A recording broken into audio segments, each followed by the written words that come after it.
Shalom, saudaraku yang sangat amat dicintai oleh Tuhan Yesus Kristus.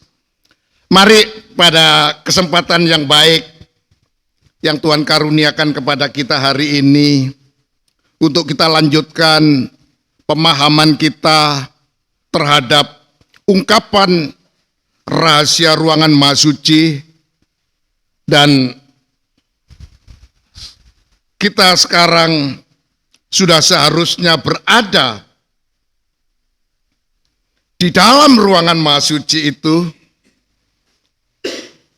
dalam arti memiliki kehidupan yang sempurna, dalam arti memiliki kedewasaan rohani.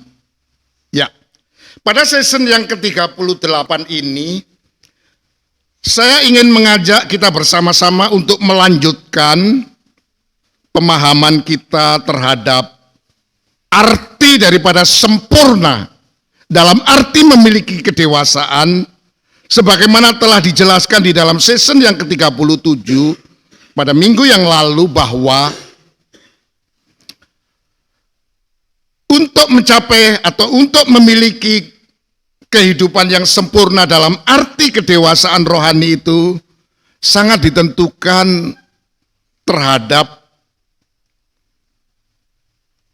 kehidupan kita, apakah menjadi kehidupan yang rohani atau menjadi kehidupan yang memiliki rohnya Allah, atau kehidupan yang dipenuhi oleh rohnya Allah, atau menjadi kehidupan yang duniawi, atau menjadi kehidupan yang masih bertabiatkan manusiawi. Ya, jadi itu sangat menentukan, karena kalau kehidupan kita bersikap rohani, yaitu menjadi kehidupan yang dipimpin oleh rohnya Allah, bahkan sudah dijanjikan oleh Tuhan kehadiran pada seorang penolong, seorang Roh Kudus yang menjadi pengganti dari Allah Bapa, Allah Sang Putra, yaitu Allah Roh Kudus, yang pada zaman sekarang ini sedang bekerja aktif untuk mewujudkan rencana Allah, yaitu menjadikan jemaatnya, menjadikan kehidupan kita umatnya ini menjadi kehidupan yang serupa dengan gambarnya Dia, menjadi kehidupan yang sempurna, supaya kita diorganisme oleh Roh Kudus menjadi tubuhnya Kristus. Ya, untuk ditetapkan menjadi tubuhnya Kristus yang memiliki bentuk yang sepadan, yang serupa, sejodoh dengan Dia. Ya, oleh karena itu, pada kesempatan siang hari ini saya akan melanjutkan mengajak saudara-saudara yang dicintai Tuhan ini untuk melanjutkan pada faktor yang ketiga, yaitu kesempurnaan kita dalam arti memiliki kedewasaan rohani itu, di samping faktor utama adanya oknum Roh Kudus yang ada di dalam diri kita, yaitu dengan dimanifestasikan dengan karunia-karunia-Nya, supaya tujuannya Roh Kudus memberikan karunia-karunia itu adalah supaya kita dapat menjadi kehidupan yang disatukan menjadi satu tubuh, karena kita ini satu tubuh tapi banyak anggotanya, dan masing-masing mempunyai karunia masing-masing sesuai dengan apa yang dikaruniakan oleh Roh Kudus kepada kita. Ya, sudah dijelaskan pada season yang lalu, tapi pada siang hari ini saya ingin memberi penekanan sekali lagi bahwa faktor yang sangat menentukan agar kita menjadi kehidupan yang sempurna dalam arti memiliki kedewasaan rohani ini bukan saja ditentukan oleh kita menjadi manusia yang rohani, tapi juga ditentukan oleh pemberian dari Kristus, ya, Yesus ya. Untuk itu coba sekali lagi kita baca Mang di dalam Efesus pasal yang keempat itu. Coba kita ulangi sekali lagi. Langsung saja kita baca Efesus pasal yang keempat ayat yang ketiga. Lebih dulu coba kita perhatikan. Efesus 4 ayat 3. Ya. Dan berusahalah memelihara kesatuan roh oleh ikatan damai sejahtera. Dalam ayat ini dikatakan dalam bahasa yang lain, bahasa masa kini dikatakan, berusahalah sungguh-sungguh untuk hidup dengan damai. Supaya kesatuan yang diciptakan oleh Roh Allah tetap terpelihara. Jadi oleh karena itu jangan sampai terjadi satu masalah, satu hal yang sangat tidak diperkenan oleh Tuhan. Kalau kita bersikap sebagai manusia yang duniawi, manusia yang tidak dipenuhi Roh Kudus, manusia yang tidak memiliki rohnya Allah itu, kemudian kita satu sama lain saling iri hati, saling berkelahi, dan akhirnya terjadi perpecahan, kelompokisme, golonganisme. Bukankah sebenarnya karunia-karunia yang dikaruniakan oleh Roh Kudus itu untuk berbeda-beda karunianya, tapi satu. Tidak bisa tubuh itu dipecah belah. Jadi ini oleh karena itu Tuhan mau supaya kita usahakan sungguh-sungguh untuk hidup damai satu dengan yang lainnya, supaya kesatuan yang diciptakan oleh Roh Allah itu tetap terpelihara, tetap eksis. Ya, sebab kita akan mengarah kepada satu gereja yang yaitu dalam wujud tubuhnya Kristus. Ini wadahnya, ini organismenya. Ya, oleh karena itu jangan sampai ada satu anggota termasuk satu gereja atau organisasi yang kemudian memecah kesatuan tubuh Kristus yang dikerjakan oleh Roh Kudus ini. Ini harus kita pelihara dengan baik. Dan lanjutkan ayat yang keempat, Mang. Ayat 4. Ya. Satu tubuh. Bukan hanya terpelihara dalam satu tubuh bentuknya, terus dan satu roh. Dan satu roh. Sebagaimana kamu telah dipanggil kepada satu pengharapan yang terkandung dalam panggilanmu. Ya, jadi kita ini dipanggil khusus, semua ini. Jemaat ini dipanggil khusus oleh Tuhan untuk memiliki harapan yang sama. Ya, harapan kita apa? Untuk menjadi kehidupan yang diselamatkan, tepatnya menjadi kehidupan yang disempurnakan, untuk ditetapkan menjadi tubuhnya Kristus. Ini harapan kita. Ya, terus Mang. Satu Tuhan. Satu Tuhan. Satu iman. Ya. Satu baptisan. Terus. Satu Allah. Ya. Dan Bapa dari semua. Ya. Allah yang di atas semua dan oleh semua dan di dalam semua. Betul-betul ini terjadi satu kesatuan yang memang sesuai dengan kehendak. Satu roh, satu Tuhan, satu Bapa. Jadi tidak ada gap, tidak ada yang bisa memisahkan kita. Karena kita ini satu Bapa, satu Tuhan, satu tubuh, satu roh. Ya, jadi ini kesatuan yang sangat kuat sekali. Ya, jadi tidak ada yang harus memisahkan sekalipun. Coba kita baca ayat yang ke-7, Mang. Ayat 7. Ya. Tetapi kepada kita masing-masing. Tetapi kepada kita masing-masing telah dianugerahkan kasih karunia. Telah dianugerahkan, telah diberikan kasih karunia masing-masing. Ya. Terus menurut ukuran pemberian Kristus. Ya, menurut ukuran pemberian Kristus. Jadi masing-masing seperti gambarannya di dalam satu tubuh itu ada semua anggota, dan anggota itu dari seluruh anggota itu semuanya itu berbeda-beda fungsinya. Semua itu berbeda-beda kasih karunia-Nya. Jadi oleh karena itu sekali lagi kita harus tetap berada di dalam lingkup damai sejahtera. Diikat oleh damai sejahtera.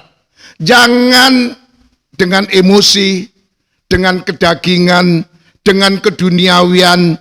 Maaf kata kalau satu mendapat karunia diberkati kemudian kita iri hati. Apalagi kemudian kita berkelahi. Tidak harus begitu. Ya, karena masing-masing itu mendapatkan kasih karunia masing-masing. Jadi gak perlu satu dengan yang lain itu kemudian terjadi iri hati, terjadi pertengkaran, perkelahian karena masalah masing-masing. Jadi masing-masing itu harus, ya Tuhan katakan kita harus mengikut Tuhan, kita harus terus memandang kepada Tuhan. Coba saya teringat satu ayat, Mang. Di dalam Ibrani pasal yang ke-12, Mang. Ibrani pasal yang ke-12, coba kita akan baca bersama-sama.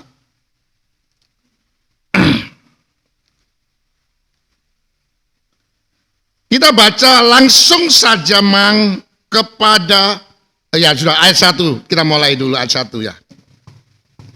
Ibrani 12 ayat 1. Iya. Karena kita mempunyai banyak saksi. Sebenarnya banyak yang mengawasi kita, banyak orang yang memperhatikan kita, yang menyaksikan kita ini banyak.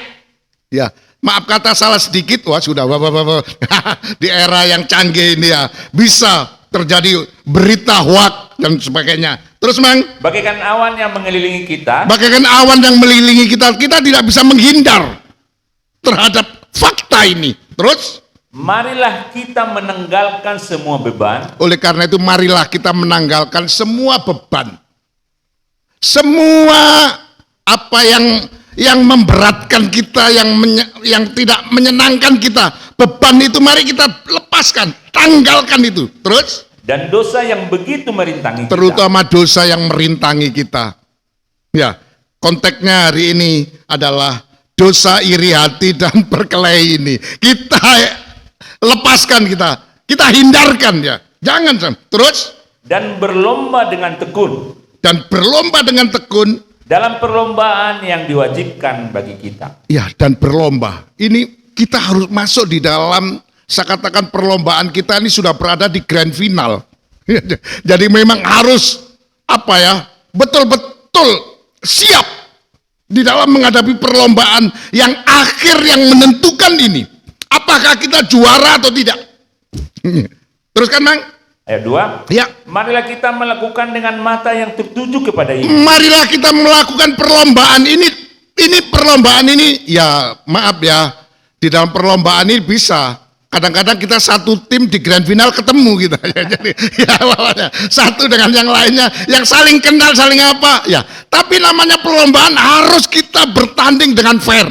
Ya, dia di dalam satu perlombaan. Dan mari kita lakukan ini dengan mata yang tertuju kepada Yesus. Pandangan kita arahkan, kita tujukan kepada Yesus. Terus, Yang memimpin kita dalam iman. yang memimpin kita dalam iman, Dan yang membawa iman kita itu kepada kesempurnaan. dan yang membawa iman kita itu kepada kesempurnaan. Tadi dalam Efesus 4 dikatakan, satu iman. Yaitu apa? Ingin menjadi kehidupan yang disempurnakan. Betul-betul memperoleh kepastian keselamatan. Ya, bukan keselamatan asal-asal, tapi memang iman kita adalah keselamatan. Ya, ini yang kita lakukan ini. Dan kemudian Tuhan akan membawa iman kita itu. Terus, Yang dengan mengabaikan kehinaan, tekun memikul salib ganti sukacita yang disediakan bagi Dia, ya, yang sekarang duduk di sebelah kanan tahta Allah. kita arahkan pandangan kita, penglihatan kita kepada Yesus, bagaimana Yesus mencapai kesempurnaan itu. Pertama, dia diabaikan kehinaan. Kalau orang mungkin menghina kita, udah kita abaikan aja. Apa kata orang? Sekarang itu gak pusing dengan kata orang. Ya, orang begini, udah kita abaikan saja itu. Seperti Yesus, gak pusing kalau dia dihina, dimacam-macam apa semuanya. Dan kedua, tekun memikul salibnya. Bukan salibnya orang lain. Kalau orang lain, ini yang salah dan dalam kita memandang mengapa. Jadi kalau orang tidak baik, itu salibnya mereka, nggak perlu kita nggak perlu kita kata-kataan. Ya itu lagi proses mereka. Iya, saya pernah, ini semua masing-masing itu punya salib. Nggak perlu kita salibnya orang kita katakan, ya, nggak perlu kita gosipkan dan semuanya. Masing-masing kita tekuni salib kita. Kita sedang dipimpin oleh Tuhan memikul salib kita. Apa yang menjadi salib itu kita tekuni untuk kita pikul. Sebab kalau kita sudah sampai nanti, maka akan diganti oleh Tuhan dengan sukacita.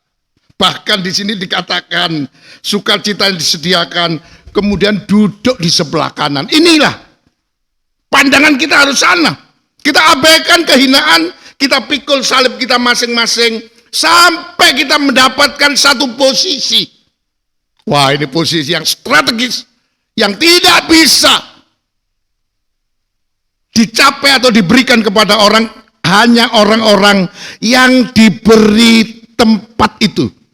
Ada dua orang muridnya Yesus, ibunya mewakili Tuhan, berikanlah anakku kedua-duanya ini, satu duduk sebelah kananmu, satu duduk sebelah kiri. Nang, kata, ya, soal duduk di sebelah kanan kiri itu bukan hakku. Itu oleh Allah Bapa disediakan kepada orang-orang yang memang layak duduk di situ. Jadi oleh karena itu usahakanlah ini. Jadi oleh karena itu mari pada kesempatan yang berbahagia ini kita arahkan pandangan kita.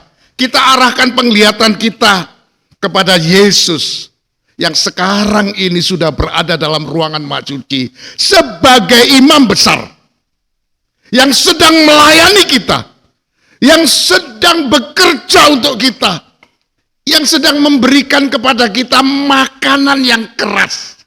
Karena tugas pokok daripada imam besar itu adalah untuk menyelesaikan dosa, untuk menyempurnakan jemaatnya itu, supaya jemaatnya layak duduk di sebelah kanannya Tuhan dalam kemuliaannya, ya. Ingat itu, kita katakan ayat 3, ingatlah selalu akan itu, akan dia itu yang sekarang duduk di sebelah kanan itu prosesnya dia mengabaikan kehinaan, tekun memikul salib sampai dia berhasil mencapai kesempurnaan itu. Dan inilah yang diperlihatkan oleh Tuhan agar supaya di dalam perlombaan kita untuk mencapai kemenangan itu layak disematkan kepada kita. Mari ke kesempatan yang baik ini saya ingin ajak kembali melanjutkan pada topik kita di dalam Efesus pasal yang keempat tadi, bahwa penentuan kita untuk menjadi kehidupan yang sempurna dalam arti memiliki kedewasaan rohani itu tidak ditentukan oleh makanan yang keras yang pertama, yang kedua oleh kehidupan kita yang rohani, yang memiliki rohnya Allah, tetapi oleh pemberian jabatan. Karena Tuhan telah memberikan kepada kita masing-masing ini, mengaruniakan kepada kita masing kasih karunia menurut ukuran pemberian Kristus. Coba lanjutkan pada Efesus pasal yang keempat itu ayat 8. Efesus 4 ayat 8. Iya. Itulah sebabnya kata Nas. Itulah sebabnya kata Nas, karena Tuhan telah memberikan kepada kita pemberian kasih karunia. Jadi masing-masing itu mempunyai kasih karunia yang berbeda-beda. Ya, terus Mang. Tak kala ia naik ke tempat tinggi, iya, ia membawa tawanan-tawanan. Ia memberikan pemberian-pemberian kepada manusia. Iya.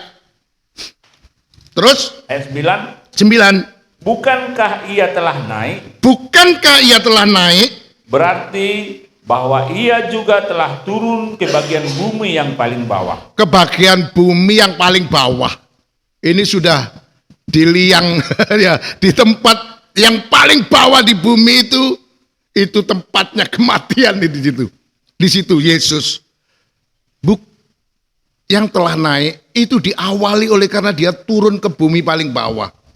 Ya kita masih di atas bumi, nggak ada kita yang di bawah bumi kecuali Yesus.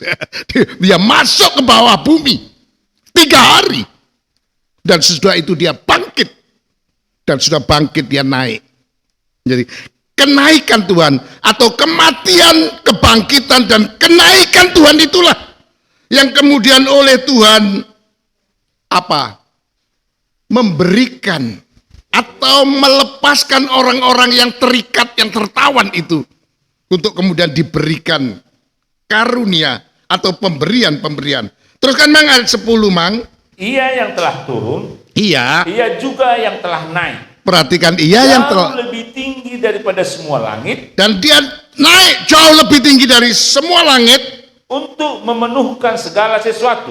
Tujuannya Yesus naik yang paling tinggi dan yang disamakan dengan naik di tempat yang maha suci, di ruangan yang maha suci, yang paling tinggi di dalam kerajaannya Allah, yaitu tempat yang maha kudus, tempat ruangan maha suci yang sekarang ini sedang kita bersama-sama sedang pelajari, yaitu Yesus naik. Tujuannya apa? Di ruangan maha suci itu adalah untuk memenuhkan segala sesuatu. Dalam salinan bahasa Indonesia yang lain dikatakan naik lebih tinggi dari segala langit sehingga seluruh alam semesta ini terisi oleh kehadirannya Tuhan. Jadi dia naik ke tempat yang lebih tinggi ini tujuannya adalah untuk supaya langit, bumi, alam semesta ini penuh dengan keberadaannya Tuhan. Dipenuhi oleh kehadirannya Tuhan. Di mana-mana Tuhan hadir. Di mana-mana Tuhan. Di ladang, di sawah, di jalan, di sekolah. Di mana-mana Tuhan itu ada. Memperhatikan kita. Dan memberkati kita. Oleh karena itu loncat ayat 11 Mang. Ayat 11. Ya.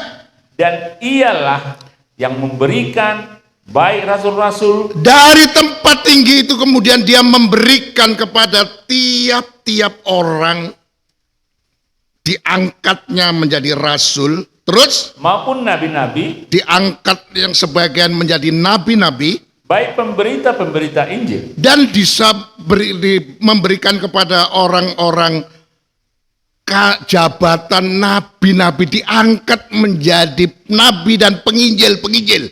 Terus Mang? maupun gembala-gembala, Dan kemudian diangkat sebagai gembala untuk memperhatikan domba-dombanya Tuhan, untuk memperhatikan jemaatnya Tuhan, pemelihara jemaat. Terus? dan pengajar-pengajar. Dan pengajar-pengajar, memberikan pengajaran. Terus kan Mang ayat 12 Mang? Untuk memperlengkapi orang-orang kudus. Perhatikan. Tuhan memberikan kepada tiap-tiap orang atau kepada manusia jabatan-jabatan rasul, nabi, penginjil, gembala, guru ini ada tujuannya. Ada maksudnya. Bukan memberikan kemudian orang-orang yang diberi itu seenaknya. Lost control. Tidak tahu apa maksudnya diberi jabatan rasul, nabi, penginjil, gembala, guru itu. Teruskan Mang, untuk apa? Untuk memperlengkapi orang-orang kudus. Supaya orang-orang kudus, jemaatnya Tuhan yang dikuduskan oleh Tuhan ini dilengkapi. Jangan ada kekurangan. Kalau dalam bahasa yang bisa disederhanakan, disempurnakan, lengkap. Ya, ini nanti kita akan pelajari ya. Karena sempurna itu artinya adalah dewasa rohani, yang kedua memiliki nilai yang sangat baik, yang ketiga lengkap. Jadi ini tugasnya orang-orang yang diberi jabatan oleh Tuhan, mulai dari rasul sampai pada gembala dan guru itu, tugasnya adalah untuk melengkapi, menyempurnakan jemaatnya Tuhan. Ini bukan jemaatnya gembala itu atau guru. Ini jemaatnya Tuhan, umat Tuhan harus dilengkapi. Orang-orang yang disucikan oleh Tuhan harus dilengkapi. Terus bagi pekerjaan pelayanan agar dapat melayani. Terus bagi pembangunan tubuh Kristus. Untuk membangun tubuh Kristus. Ini tugas pokok sebenarnya. Mengapa Tuhan memberikan kepada tiap-tiap orang itu jabatan, diangkat menjadi rasul sampai kepada guru gembala, tujuannya untuk melengkapi jemaatnya. Jangan jemaatnya itu kemudian tidak mendapatkan pemeliharaan. Dan kemudian masih kekurangan, masih ada celahnya, tapi harus lengkap sepenuhnya. Betul-betul sampai mencapai dan sampai kepada terbangunnya, terwujudnya tubuh Kristus. Sebenarnya apa yang dikerjakan oleh Tuhan di tempat yang maha tinggi itu ya tetap sama dengan tugas Roh Kudus. Memberikan karunia itu tujuannya untuk dijadikan satu organisme, yaitu tubuh Kristus. Karena inilah tugas pokok daripada Roh Kudus dan ditunjang oleh orang-orang yang diberi istilahnya amanah ya, orang yang diberi tugas, yaitu tidak semua orang bisa menjadi rasul, nabi, penginjil, gembala maupun guru. Tapi saya sedikit ya, ingin supaya kita bersama-sama dapat memahami dalam terhadap apa jabatan-jabatan yang diberikan oleh Tuhan itu sebenarnya orang yang diangkat menjadi rasul itu dia itu memperoleh kasih karunia untuk bisa mengungkap. Jadi karunia rasul atau jabatan rasul itu tugasnya adalah untuk membuka, mengungkap. Ya, jadi ya kita butuhkan ya kerasulan yang ada di tengah-tengah kita, apalagi kita sedang berada di dalam pengungkapan rahasia ruangan Maha Suci. Jadi yang bisa mengungkapkan ini adalah jabatan rasul, artinya kerasulan itu tugasnya adalah untuk mengungkap. Sedangkan nabi, karunia atau jabatan nabi itu dia mendapatkan karunia khusus dari Tuhan untuk apa? Untuk menyampaikan apa yang akan datang, bernubuat, menyampaikan apa yang akan terjadi di kemudian hari. Ya, seperti di sini kita mendapatkan pengajaran dari Tuhan dalam bentuk nubuatan firman, karena Tuhan mau supaya kita ini nanti dijadikan tubuhnya Kristus, dan kemudian kita kemas lagi di dalam satu pemahaman yang dalam, namanya pengajaran anak laki-laki. Pengajaran tubuhnya Kristus. Ya, kemarin saya atau beberapa waktu saya mendapatkan tamu dari teman, ya sepersekutuan lama dulu, karena sebelum 98 itu saya aktif di persekutuan Medan, persekutuan hamba-hamba Tuhan Kabar Mempelai Medan, itu terjadi dari berbagai organisasi tadinya ya. Tapi sekarang saya sudah boleh dikatakan 98 sampai sekarang sudah nggak aktif saya. Jadi ya gimana ya? Saya nggak tahu perkembangannya bagaimana. Dan kawan saya itu Marga Sianturi, pendeta yang di Simalungkar, dia lama sebenarnya ingin menjumpai saya karena dia pernah mendengar dari kawannya atau teman saya juga dapat kabar bahwa Pak Pendeta Haryono menulis buku tentang pengajaran anak laki-laki. Jadi dia sebelum dia pergi ke Tapanuli, dia mampir dulu ke rumah saya, sudah dicari dan kemudian bisa ketemukan, dan kemudian dia mau minta kepada saya apa buku itu. Saya tertarik. Kemudian ya memang sebenarnya ada 1 2 tapi saya jadikan apa ya? Saya simpan tadinya itu banyak tapi kan dimakan rayap karena saya ada di bawah jadi akhirnya nggak bagus lah buku itu karena aku buang, aku bakar dan akhirnya ada berapa gitu ya. Tapi memang buku itu saya sampaikan, buku itu sebenarnya masih belum komplit, Mang. Buku itu memang saya tulis tapi sebenarnya belum sejelas sekarang saya bilang. Jadi kemudian saya jelaskan, pengajaran mempelai sebenarnya kelanjutan dari pengajaran mempelai atau kegenapan dari pengajaran mempelai. Sebab kalau kita bicara dengan mempelai perempuannya Tuhan, itu harus dibentuk dulu bentuknya. Wujudnya mempelai itu bagaimana? Dan saya terangkan kepada beliau. Seperti di dalam kitab Wahyu 12, memang dulu pengajaran mempelai ini oleh pendeta saya diberi logo yang kemudian diberi dasar ayatnya. Wahyu 12 ayat 1. Pengajaran mempelai yang disampaikan oleh guru saya, gembala saya. Wahyu 12 ayat 1. Tapi beliau berpesan kepada saya, lanjutkan Har. Jadi saya bergumul, Mang, untuk menemukan apa kelanjutannya pengajaran mempelai itu. Yaitu pengajaran tentang lahirnya anak laki-laki. Perempuan itu harus mengandung pada ayat yang kedua Wahyu 12. Dan perempuan itu harus melahirkan anak laki-laki. Supaya kalau anak laki-laki ini dilahirkan, maka anak laki-laki ini akan diangkat oleh Tuhan ke surga. Dan kemudian surga disteril. Tidak ada satupun oknum setan, iblis, dan antek-anteknya ada masuk surga. Dan kemudian iblis dan antek-anteknya itu dibuang ke bumi. Itulah menjadi antikris. Selama 3,5 tahun, dia akan berkuasa menguasai bumi ini. Dan kemudian nanti, setelah antikris 3 tahun selesai, anak laki-laki sebenarnya statusnya adalah sudah menjadi mempelai. Iya. Oleh karena itu sedikit saya ingin masuk ke sini dulu. Kita baca, Mang. Di dalam suratan 1 Korintus pasal yang ke-15, Mang.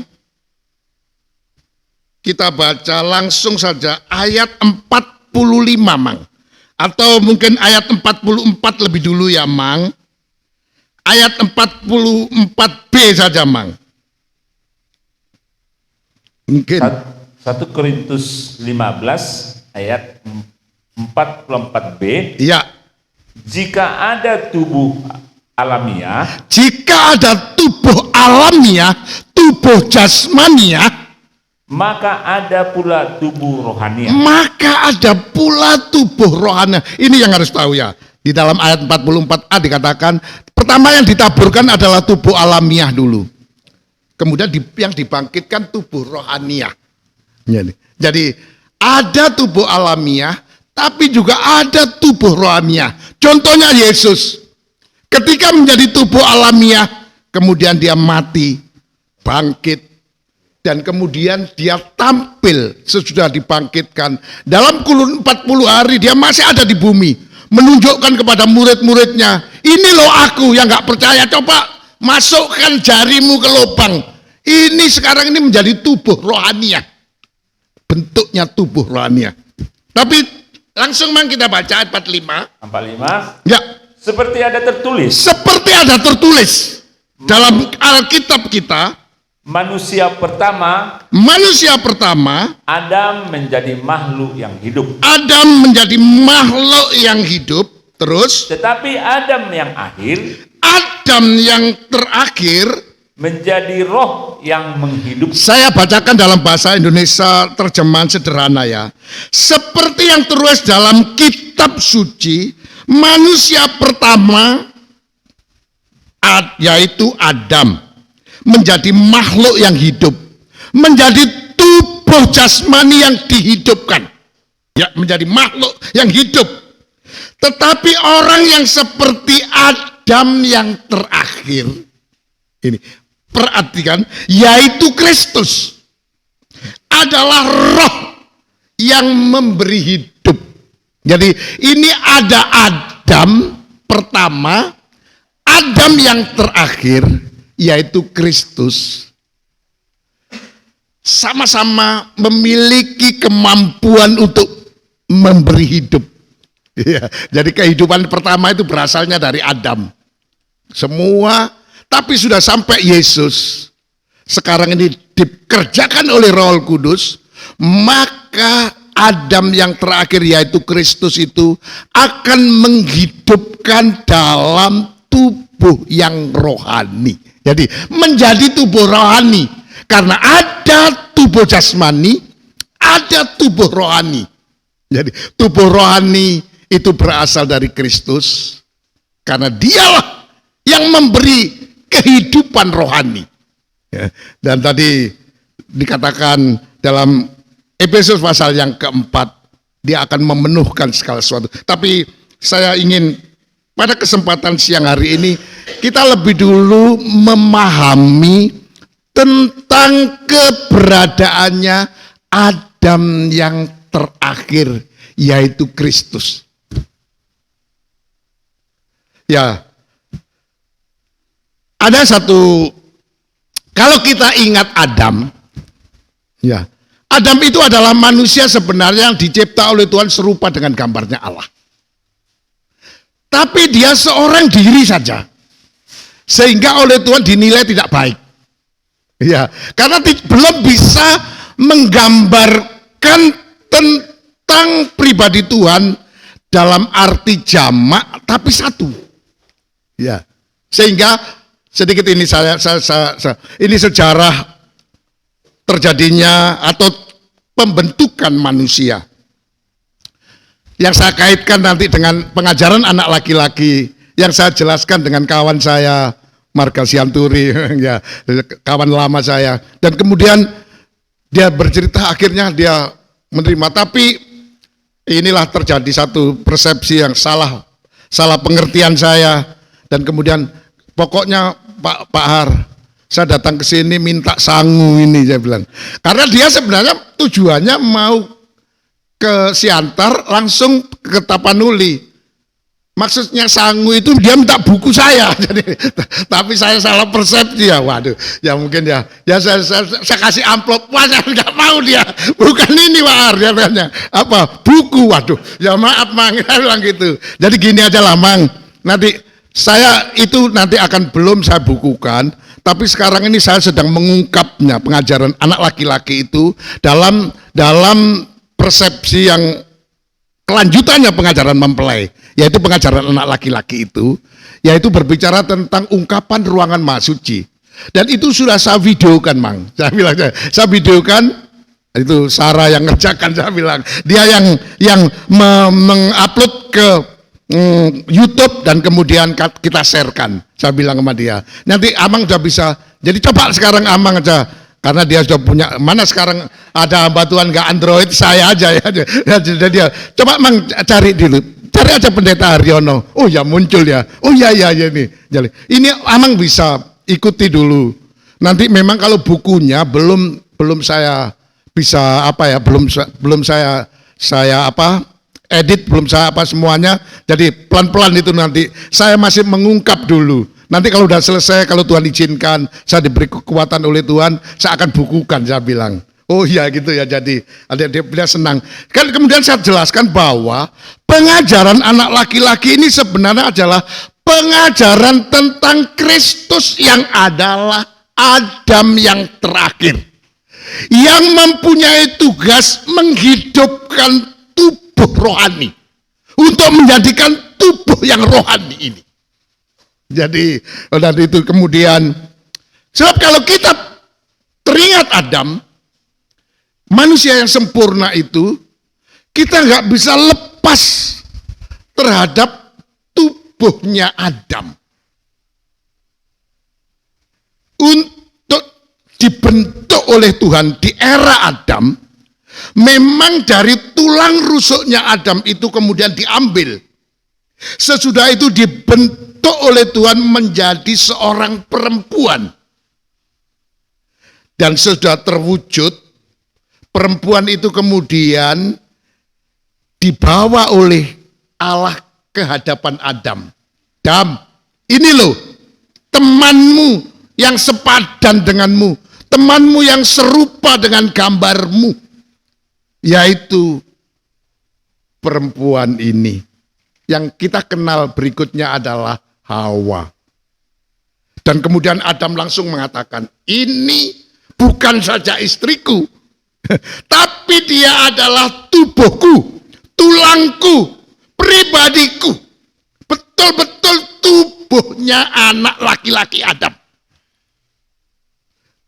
Dan kemudian oleh Tuhan dipersatukan. Kembali menjadi satu tubuh. Adam kepalanya sama dengan suami. Hawa, tubuh anak laki-laki yang bernama Hawa yang pertama itu adalah tubuhnya anak laki-laki Adam. Dan kemudian oleh Tuhan dipersatukan menjadi satu tubuh. Coba Mang, kita baca saja ya, apa ini untuk menguatkan kita. Kejadian pasal yang kedua, Mang. Coba kita baca bersama-sama. Pada ayat yang ke-18, evaluasi. Tapi ada satu hal yang perlu kita pahami. Bahwa setelah manusia yang pertama bernama Adam itu, yang memiliki bentuk serupa dengan gambarnya Allah itu, oleh Tuhan ditempatkan satu tempat yang khusus dan istimewa. Yaitu tinggal bersama-sama dengan Allah, namanya Taman Eden. Ya, Taman Eden itu bagaikan tempatnya Allah. Kalau di dalam pelajaran tabernakel, tempatnya Allah itu ruangan maha suci. Jadi Adam atau manusia yang memiliki gambar serupa dengan gambarnya Allah, atau manusia yang sempurna seperti Adam itu tempatnya khusus, istimewa, tinggal bersama dengan Allah. Namanya ruangan maha suci. Ya, tapi ini betul-betul dahulu secara jasmani. Tapi coba Mang kita baca pasal yang kedua Kejadian, ayat yang kedua Mang. Kejadian 2 ayat 2. Iya. Ketika Allah pada hari ketujuh. Sorry, Kejadian 2 Mang. Ayat 18, sorry. Saya ulangi, Ya. Kejadian 2 ayat 18. Ya. Tuhan Allah berfirman. Tuhan Allah berkata, berfirman. Tidak baik kalau manusia itu seorang diri saja. Kalau laki-laki ini yang dimaksud Adam, sekalipun dia sempurna, sekalipun dia memiliki gambar dan rupa sama dengan Tuhan, tapi kalau dia seorang diri, itu tidak bisa menggambarkan gambaran Allah yang utuh. Karena gambaran Allah yang utuh itu punya struktur, punya bentuk satu unity, gitu ya. Yaitu apa? Kepalanya itu Allah, tubuhnya Kristus. Kristus kemudian sebagai kepala dari jemaat yang terdiri dari laki-laki yang menyatu dengan perempuan dalam satu tubuh.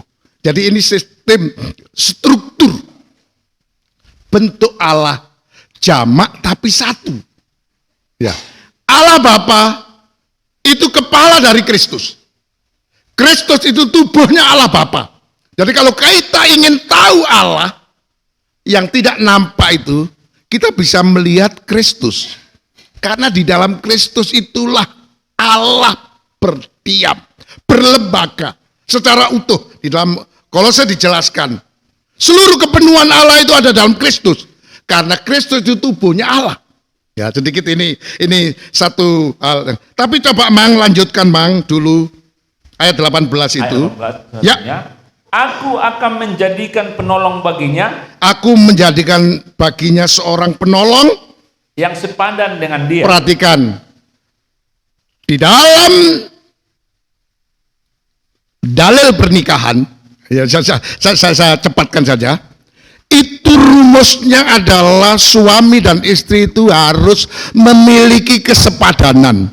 Ya, maaf ya, ini budaya Jawa yang memang juga sebenarnya prakteknya tidak semudah dikata. Jadi kalau mencari istri harus sebobot, sebebet, macam-macam ya. Artinya memang ya harus dilihat ininya. Waduh, kalau mencari kriterianya nggak ketemu-ketemu nanti ya. Saya ketemu ibunya, udah ini aja. Artinya mempercepat, udah. Karena terasa di dalam getaran hatiku cocok jadi ya sepadan, ya sangat sepadan. Jadi suami istri itu memiliki nilai dan arti yang sama. Harus berpegang kepada apa? Dalil ini. Tidak boleh suaminya tidak sepadan dengan istri, tidak mempunyai perasaan memiliki istrinya itu tidak berarti bagi dia sama dengan dia, nggak boleh. Jadi istri itu harus memiliki arti dan nilai sama dengan suami. Demikian juga suami itu harus mempunyai arti nilai yang sama dengan istri. Jadi ini satu dalil. Ya, seperti Tuhan katakan awalnya Tuhan menjadikan seorang istri seorang penolong itu kesepadanan. Dasarnya. Terus kan Mang, tetapi loncat saja ya pada prosesnya ayat yang ke-21 Mang. Ayat 21. Ya. Lalu Tuhan Allah membuat manusia itu tidur nyenyak. Iya. Ketika ia tidur, Iya. Tuhan Allah mengambil salah satu rusuk daripadanya. Terus kan? Lalu menutup tempat itu dengan daging. Iya. Dan dari rusuk yang diambil Tuhan Allah dari manusia itu, Iya. dibangunnyalah seorang perempuan. Terus kan? Lalu dibawanya kepada manusia itu. Setelah perempuan itu dibangun, dibentuk oleh Allah dari tulang rusuknya anak laki-laki Adam itu, terus Lalu berkatalah manusia itu. kemudian membawanya kepada anak laki-laki, dihadapkan, dipertunjukkan, diperlihatkan oleh Allah kepada Adam itu. Apa kata ayat 23? Lalu berkatalah manusia itu. Maka berkatalah anak laki-laki itu, Inilah dia, inilah dia. tulang dari tulangku dan daging dari dagingku. Dalam bahasa yang lain dikatakan, inilah dia yang cocok untukku, pas untukku. Tulangnya dari tulangku dan dagingnya dari dagingku. Jadi ya perempuan yang dibawa oleh Tuhan yang kita kenal dengan Hawa itu, begitu dihadapkan kepada anak laki-laki Adam itu langsung dia katakan, ini pas, ini cocok untukku, inilah seleraku. Langsung dia katakan, ini tulangnya itu dari tulangku, dagingnya itu dari dagingku, ini tubuhku. Ya, teruskan Mang. Ia akan dinamai perempuan. Ia akan dinamai perempuan Sebab ia diambil dari laki-laki. karena diambil dari laki-laki. Perempuan itu asalnya dari laki-laki. Ya, cuman nanti kita pelajari dalam ayat yang 24, perhatikan Mang. Ayat 24. Ya, Sebab itu seorang laki-laki akan meninggalkan ayahnya. seorang laki-laki atau seorang suami akan meninggalkan ayah dan ibunya Dan bersatu dengan istrinya. dan bersatu dengan istrinya Sehingga keduanya menjadi satu daging. sehingga keduanya itu menjadi satu tubuh. Sudah tidak dua lagi. Karena sudah dipersatukan oleh Allah menjadi satu tubuh. Inilah cikal bakalnya pengajaran anak laki-laki. Dalam arti Adam yang terakhir, yaitu Kristus. Sekarang ini Kristus sudah mati dan bangkit dan diangkat duduk di sebelah kanan Allah. Dia itu sebagai kepala dari jemaat. Dan jemaat itu adalah tubuhnya Kristus. Coba ya, kita percepat saja ya Mang. Coba kita baca Mang. Di dalam Efesus pasal yang pertama. Efesus pasal yang pertama Mang kita baca. Ayat yang lebih dulu ayat 18 Mang. Efesus 1 ayat 18. Iya.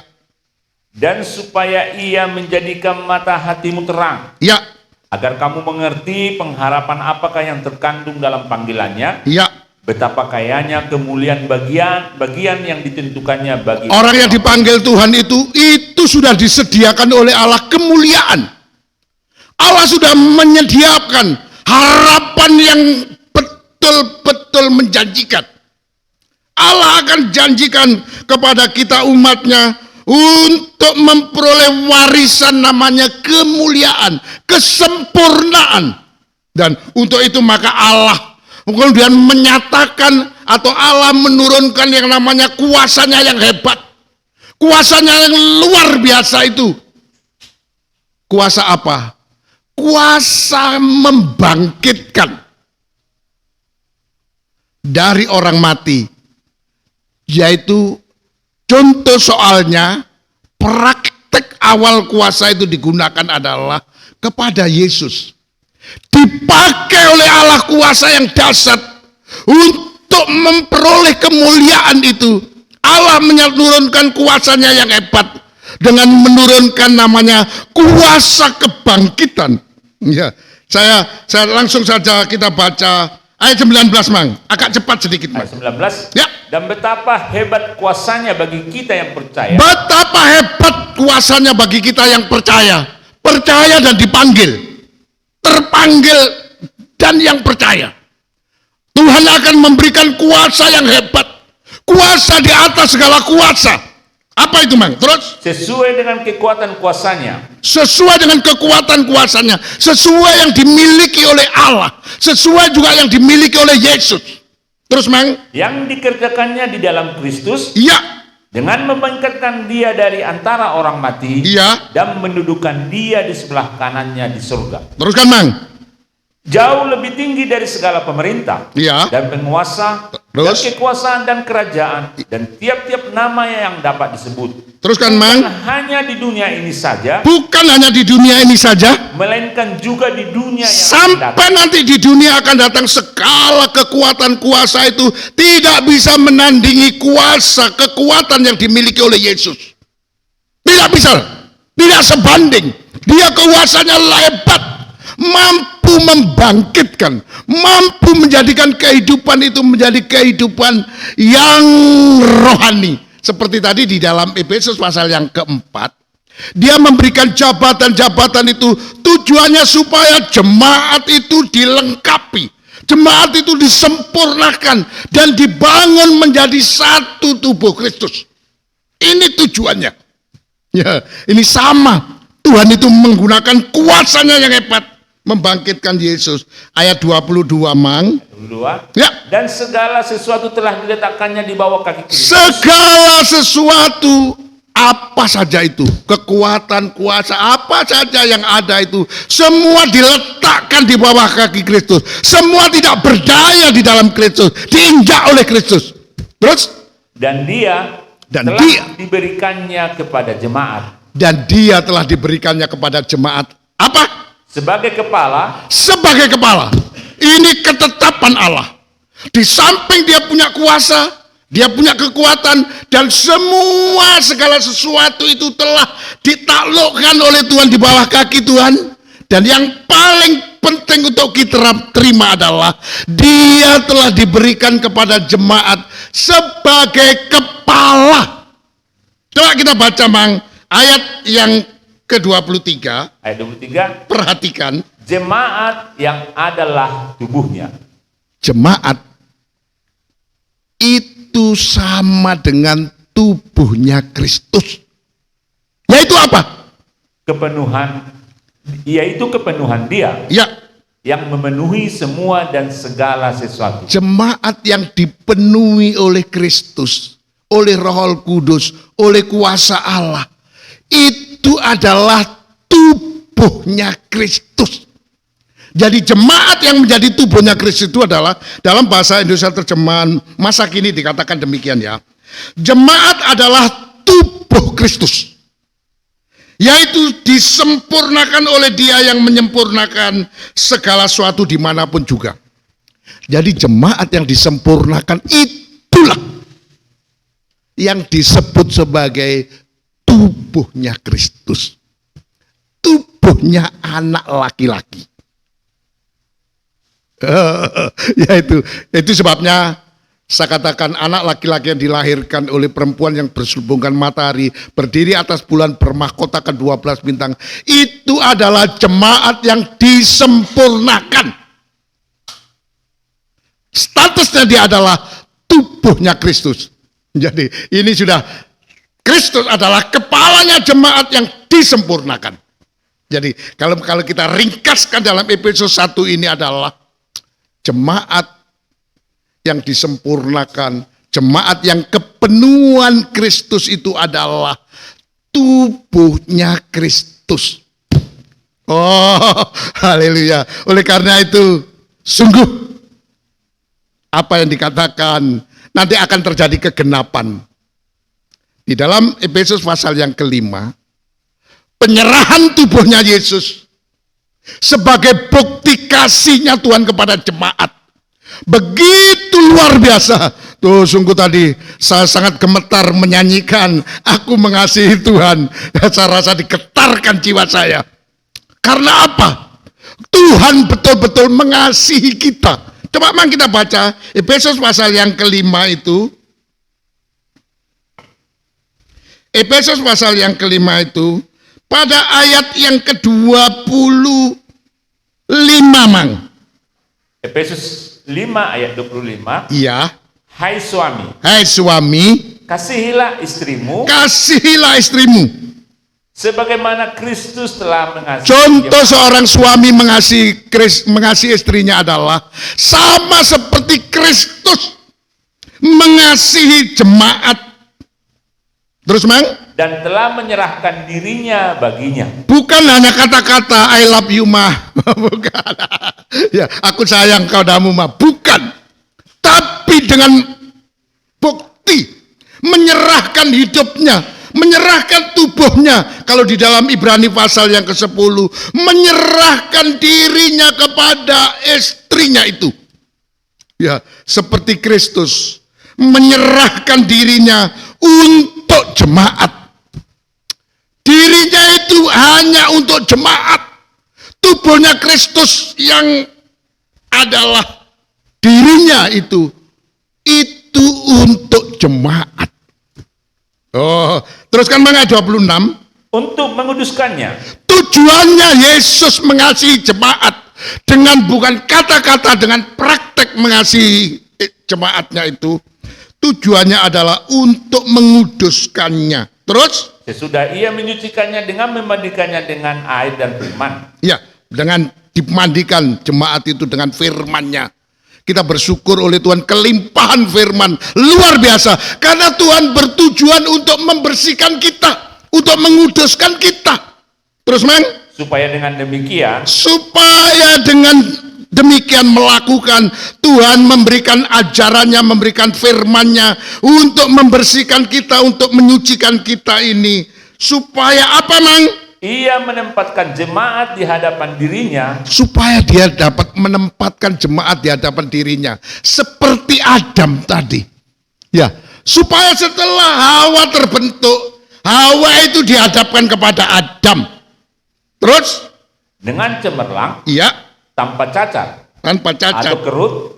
Atau yang serupa itu. Jadi betul-betul nanti Tuhan itu menjadikan jemaatnya sempurna betul. Tanpa noda, tanpa cacat, tanpa kerut. Karena semua itu sudah dibersihkan oleh pengajaran firman-Nya. Sekarang ini sedang memberikan pengajaran tentang bagaimana kita menjadi kehidupan yang sempurna dalam arti memiliki kedewasaan. Dan itu ditentukan bukan hanya faktor pertama, makanan keras, tentang pelayanan Yesus sebagai imam besar. Dan bukan hanya menjadi manusia yang rohani, yang memiliki rohnya Allah, supaya kehidupan kita dipimpin, dikuasai oleh rohnya Allah. Tapi kita juga harus menerima pelayanan dari hamba-hamba Tuhan, yang amanah, yang betul-betul mengerjakan pekerjaan sesuai dengan pemberiannya. Rasul mengungkapkan rahasia firman-Nya. Nabi menunjukkan apa yang akan terjadi di kemudian hari. Penginjil itu memberikan kabar kesukaan. Dan kemudian gembala memperhatikan, menggembalakan, memelihara jemaatnya. Jangan ada satupun jemaat yang terhilang. Jangan ada jemaat pun yang tersesat. Semuanya itu akan dilayani dalam sistem penggembalaan. Bukan masalah jumlah. Tapi jangan ada jemaat satupun yang kemudian tersesat atau terhilang. Tapi harus masuk di dalam satu kawanan, satu gembala. Ya, bagaikan kita menjadi kehidupan, menjadi tubuhnya Kristus. dan guru memberikan pengajaran. Tujuannya supaya jemaat dilengkapi. Jemaat dibangun menjadi tubuh Kristus. Yang kata Efesus tadi.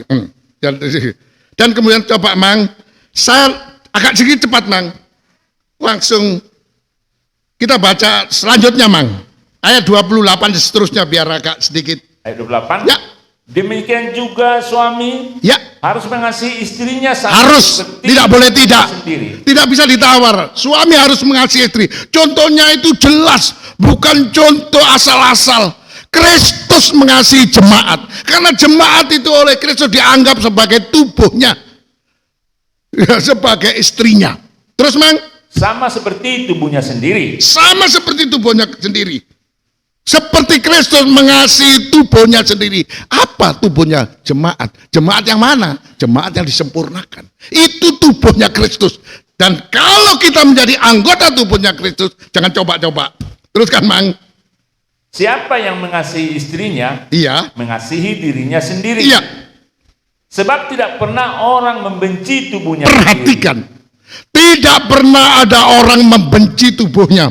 Sama dengan Kristus. Tidak akan membenci tubuhnya, yaitu jemaat yang disempurnakan itu. Tapi apa Mang? Lanjutkan. Tetapi Mengasuhnya mengasuhnya, memeliharanya, dan merawatinya dan menjaganya. sama seperti Kristus terhadap jemaat. Sama dengan Kristus memelihara jemaatnya. Jadi kalau kita ini adalah tubuhnya Kristus, itu sudah kewajibannya Kristus. Hak asasi kita mendapatkan pemeliharaan dari Kristus. Ya, dia akan bertanggung jawab sebagai kepala kita tubuhnya. Jadi itu sebabnya mewujudkan tubuh Kristus itu penting. Menetapkan kita menjadi anggota tubuhnya Kristus itu sangat menentukan bagi kehidupan kita untuk dipelihara, untuk dijaga, untuk dirawat oleh Tuhan seperti orang merawat dirinya sendiri. Ya, teruskan Mang. Karena kita anggota tubuhnya. Karena kita adalah anggota tubuhnya. Terus Mang. Sebab itu laki-laki akan meninggalkan Ingat ayahnya dan ibunya. apa yang dikatakan oleh Kejadian 2 ayat 24 tadi, di sini akan terjadi.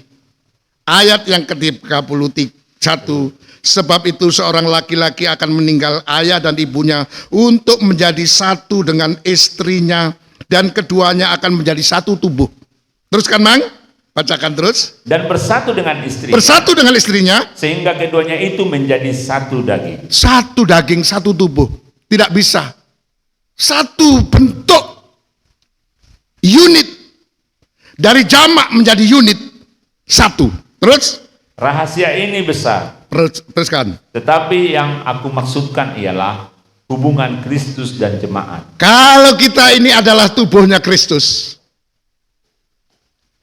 akan masuk ke dalam satu rahasia yang besar. Kita akan disatukan oleh Tuhan sebagai kepala. Kita tubuhnya. Inilah pengajaran anak laki-laki. Kalau kita status kita tubuhnya Kristus, itu sudah jelas dan pasti akan menjadi mempelai perempuannya Tuhan. Tapi kalau kita mengklaim kita mempelainya Tuhan, kita selalu memanggil Tuhan adalah kepala gereja, Tuhan adalah mempelai perempuan, tapi kita tidak pernah merasa dibentuk menjadi satu tubuhnya Kristus. Itu adalah khayalan. Sama dengan kita ini berhalusinasi. Kalau kita menjadi tubuhnya Kristus, melahirkan tubuh anak laki-laki, itu sudah pasti menjadi mempelainya Tuhan. Jangan dibalik. Kita mengklaim mempelainya Tuhan, tapi kita tidak bisa. Jangankan menerima karunia Roh Kudus untuk bisa menyatu dengan yang lain, nggak bisa. Iri hati, pertengkaran, perkelahian, mengatakan mempelainya Tuhan gombal. Jadi sama dengan orang berhalusinasi itu. Tapi kita harus mewujudkan, melahirkan anak laki-laki, melahirkan tubuhnya Kristus, masuk dalam bilangan tubuhnya Kristus, yang oleh Roh Kudus menjadi organismenya, yang oleh karunia atau pemberian jabatan-jabatan yang diberikan oleh Kristus, supaya jabatan-jabatan yang diberikan itu memenuhkan jemaat. Kembali kepada Efesus pasal yang keempat, Mang. Kita baca sekali lagi ayat 12, Mang. Tuhan memberikan jabatan mulai dari rasul sampai kepada gembala dan guru. Terus ayat 12. Ayat 12. Ya, Untuk memperlengkapi orang-orang kudus.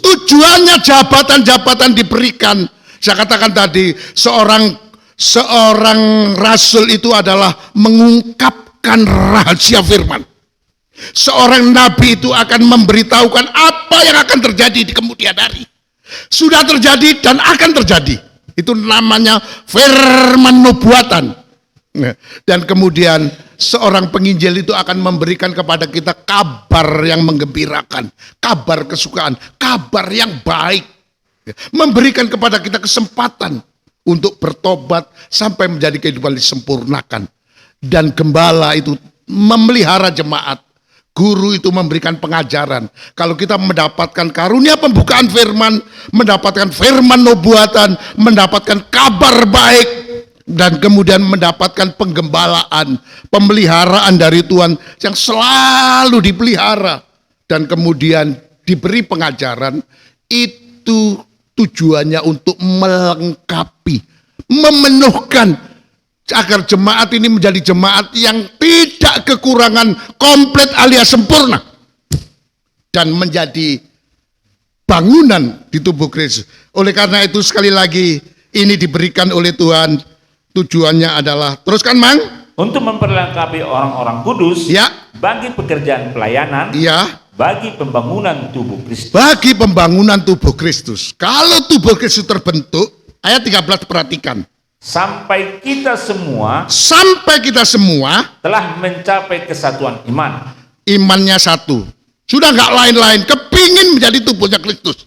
Kepingin menjadi jemaat yang disempurnakan. Bagaikan ingin melahirkan tubuh anak laki-laki itu. Saya bacakan dalam bahasa Indonesia masa kini ya. Ayat 13, dengan demikian kita semua menjadi satu oleh iman yang sama dan pengertian yang sama mengenai anak Allah. Tidak ada pengertian terhadap anak Allah itu, dia ini itu imam besar yang menyempurnakan. Saya agak sedikit fokus saja sana ya. Dan kita menjadi orang-orang yang dewasa, yang makin lama makin bertambah sempurna seperti Kristus. Jadi semakin lama mendapatkan pemeliharaan dari Tuhan lewat 5 jabatan, mendapatkan pengungkapan rahasia firman, mendapatkan firman nubuatan, mendapatkan kabar baik, mendapatkan penggembalaan, mendapatkan pengajaran. Itu tujuannya supaya kita semakin lama semakin dewasa dan semakin lama semakin sempurna. Arahnya ke sana. Ya, dikatakan itu. Di dalam bahasa Indonesia terjemahan yang baru dikatakan apa? Kita menjadi orang-orang yang dewasa, kedewasaan penuh. Ya, Bang. Dan pengetahuan yang benar tentang anak Allah. Terus kedewasaan penuh. Kedewasaan penuh.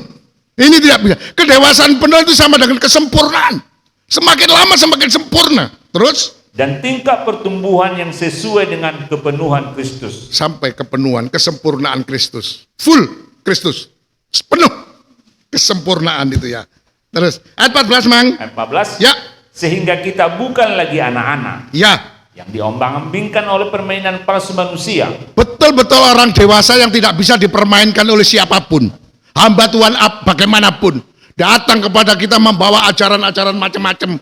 Tidak bisa terombang-ambingkan. Kita sudah menjadi jemaat yang dewasa, yang lama semakin sempurna. Karena kita meyakini satu, yaitu menjadi tubuhnya Kristus yang dijaga, dipelihara, dirawat oleh Tuhan. Tidak bisa ditipu. Terus, Mang? Tetapi dengan teguh berpegang kepada kebenaran di dalam kasih. Ayat yang kelima perhatikan dalam bahasa Indonesia masa kini. Tidak, kita nggak bisa diombang-ambingkan. Waduh, macam-macam pengajarannya. Kadang-kadang bagus, kadang-kadang tidak, kadang-kadang menyudutkan, kadang-kadang mengangkat. Tidak, ini on the track sudah. Menjadi kehidupan yang dewasa, semakin lama semakin menjadi sempurna. Dikatakan ayat 15, tidak bisa disesatkan. Sebaliknya kita harus menyatakan hal-hal yang benar dengan hati penuh kasih, sehingga dalam segala hal kita makin lama makin menjadi sempurna seperti Kristus yang menjadi kepala kita. Arahnya ke sana. Semakin lama semakin sempurna. Sama seperti Kristus yang menjadi kepala kita. Kita sepadan. Cocok kita. Kita serupa dengan gambarnya dia. Jadi pas kalau digabungkan. Karena memiliki DNA yang sama. Serupa. Oleh karena itu, coba ayat 16 Mang bacakan ya. Ayat 16. Ya. Daripadanya lah seluruh tubuh yang rapi tersusun dan diikat menjadi satu oleh pelayanan semua bagiannya. Iya. Sesuai dengan kadar pekerjaan tiap-tiap anggota. Ya. Menerima pertumbuhannya dan membangun dirinya dalam kasih. Ayat 16 ini ada satu penekanan yang penting terutama kepada orang-orang yang mendapatkan karunia atau mendapatkan pemberian, mendapatkan kasih karunia dari Kristus untuk menjadi rasul sampai di bawah pimpinannya Yesus, semua anggota tubuh itu tersusun rapi dan saling dihubungkan oleh sendi-sendinya masing-masing. Dan kalau tiap-tiap anggota itu bekerja seperti yang seharusnya, maka seluruh tubuh itu akan bertumbuh menjadi dewasa dan kuat, sehat melalui kasih. Jadi kalau tiap-tiap anggota itu memiliki amanah, ya, melaksanakan tugasnya. Jangan hamba Tuhan hanya yang dipentingkan bukan pembukaannya, ungkapannya, bagian karunia rasul disampaikan. Bukan diajarkan tentang bagaimana jemaat itu nantinya. Ini pengajaran Nabi. Bukan hanya diberikan kabar kesukaan yang memberi harapan. Bukan hanya digembala. Tapi yang disampaikan itu hanya korban. Wah. Ini tidak bekerja seharusnya. Jemaat itu harus dipenuhi, disempurnakan. Jemaat itu harus dilengkapi. Sampai betul-betul lengkap, sempurna. Dan dibangun menjadi tubuh Kristus. Sampai di situ. Jangan hanya dibangun menjadi anggota gereja. Dan kemudian maaf kata, ya namanya domba harus diambil susunya terus. Sampai nggak ada susunya. Ya, bukan itu. Harus bekerja. Kalau tiap-tiap anggota itu bekerja seperti yang seharusnya, maka tubuh Kristus itu menjadi sehat, dewasa, sempurna. Tapi kalau kita bekerja tidak seharusnya, waduh, memang pakai jas, pakai dasi, pakai tambah lagi jubah lagi, entah selendang lagi, aku ini gembala. Tapi tidak memelihara jemaat sampai terpenuhkan, tapi disempurnakan. Tidak sampai masuk dalam bilangan tubuh Kristus. Wah, gembala yang menyesatkan itu. Gembala yang menipu, menggunakan tipu muslihat. Sangat disayangkan.